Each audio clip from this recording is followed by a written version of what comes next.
मी एका कोकणातील माडगुळ या गावात आहे. ठीक आहे, मालगुंड, सॉरी माल, ठीक आहे. मी एका कोकणातील मालगुंड या गावात आहे आणि तिथली शाळा बघा, लिटरली किती सुंदर शाळा आहे बघा. स्वच्छता बघा आणि परिसर बघा तिथला. ठीक आहे, आदर्श जीवन शिक्षक शाळा मालगुंड नंबर 1, तालुका रत्नागिरी.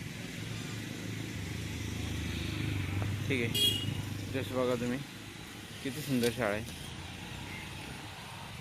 झाडं आणि तिथे एकही कचरा असा दिसणार नाही तुम्हाला शाळेमध्ये बघा. 175 वर्षे जुनी शाळा आहे.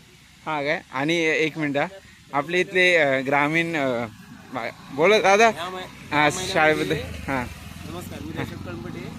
या महिन्यामध्ये मागच्या ऑगस्टच्या 5 तारखेला 175 वर्ष पूर्ण झाली शाळेला. आयुष्य. हां काय. कालीनच्या आधीची शाळा आहे. अजून पण इथून जे विद्यार्थी शिकून गेलेले आहेत ते 95 वर्षाचे अजून आमच्या मालगुण गावामध्ये आहेत ते अजून. आणि अजून कोण कोण शिकले ते यामध्ये? आपले केशव सूत पण यश.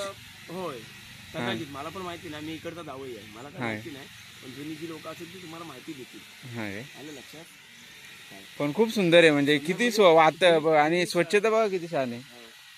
स्वच्छता व्यवस्थित, म्हणजे सगळे सण साजरे होतात इथे. दहीहंडी म्हणा, शाळेमध्ये सगळे जेवढे सण असतात, रंगपंचमी येणार, लहान मुलं रंगपंचमी, म्हणजे आठवणची पहिली जे पूर्वज होते त्या लोकांनी जी त्यांनी जी प्रथा चालू केलेली आहे ते या शाळेमध्ये करतोय. अजून पण चांगले, आपली परंपरा जोपासली पाहिजे. बरोबर, सगळे जपतात.